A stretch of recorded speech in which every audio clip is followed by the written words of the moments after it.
აფხაზეთის ომიდან დღეს 21 წელი გავიდა. ოფიციალური ინფორმაციით 1992 წლის 14 აგვისტოს საქართველოს სახელმწიფო საბჭოს გადაწყვეტილებით, რომელსაც ედუარდ შევარდნაძე ხელმძღვანელობდა, აფხაზეთში რკინიგზაზე წესრიგის დასამყარებლად საქართველოში ერაღებული ძალების ქვედანაყოფები შეიყვანეს, რასაც აფხაზეთში საომარი მოქმედებების დაწყება მოყვა.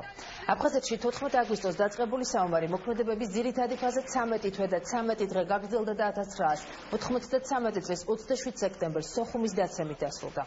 ომის შედეგად აფხაზეთის ტერიტორიის დატოვება 300,000-მდე ადამიანს მოუწია.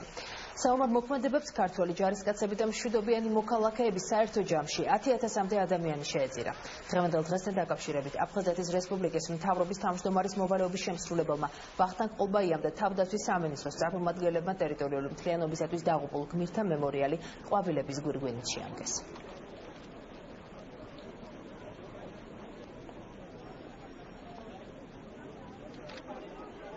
21 წლის უკან მოხდა ის ტრაგედია, რომლის შედეგებს დღეს ჩვენ ვიმკით.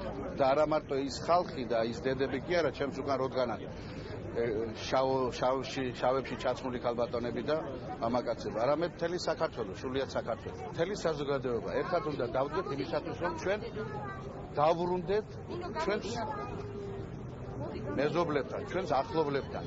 ტერიტორიები მარტო კი არ უნდა აღვადგინოთ, ჩვენ უნდა აღვადგინოთ ურთიერთობა იმ ხალხთან, ვისთან განშორებით 21 წელია ვცხოვრობ. დღევანდელი დღე გახლავთ ერთ-ერთი ყველაზე ტრაგიკული დღე უახლოეს ისტორიაში და ჩვენ გვინდა პატივი მივაღოთ ყველა იმ საქართველოს მოქალაქეს, რომელიც დაიღუპა ამ ძმათამკვლელობაში. მომავალი თაობები დაალაგებს და განსჯის გამდენად სწორი ფორმით იყო დაწყებული ეს საომარი მოქმედებები, ვინ იყო დამნაშავე, აქ ის ბიჭები, რომლის გვარებიც აქ არის და რომელსაც პატივისცემთ და რომლის პატივისცემა ჩვენი ალბათ გვინდა ვალია იბრძოდნენ საქართველოს მთლიანობისთვის. მე უსამძიმრებ ყველას მათ შიშირებით ახლობლებს ძმები დაეცნენ ამაში განურჩევლად იმისა, რომელ მხარეს ისინი იბრძოდნენ და მე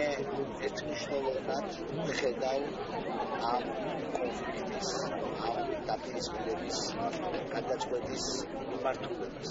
და ეს მიმართულება არის თანხმობით ქართველ და აფხაზ და ოს ადამიანებთან ერთად ერთი სამშობლოს შექმნის სიარული. ქეთს ვიხრი ყველა დაღუპულის წინაშე, ჩვენი დევნილების გაჭირვების და მათი გადატანილი პრობლემების წინაშე და დღევანდელ დღეს კიდევ ერთხელ კარგად უნდა გავიხსენოთ, როდესაც ვსაუბრობთ რუსულ-ქართულ ურთიერთობაზე, როდესაც ვსაუბრობთ რუსეთის დამოკიდებულებაზე, იმაზე თუ რა მოხდა 2008 წელს, კიდევ ერთხელ კარგად უნდა გავიხსენოთ, რა მოხდა 1992 წელს, უნდა გავიხსენოთ რუსული თვითმფრინავები, რომლებიც ბომბავდნენ სოხუმს.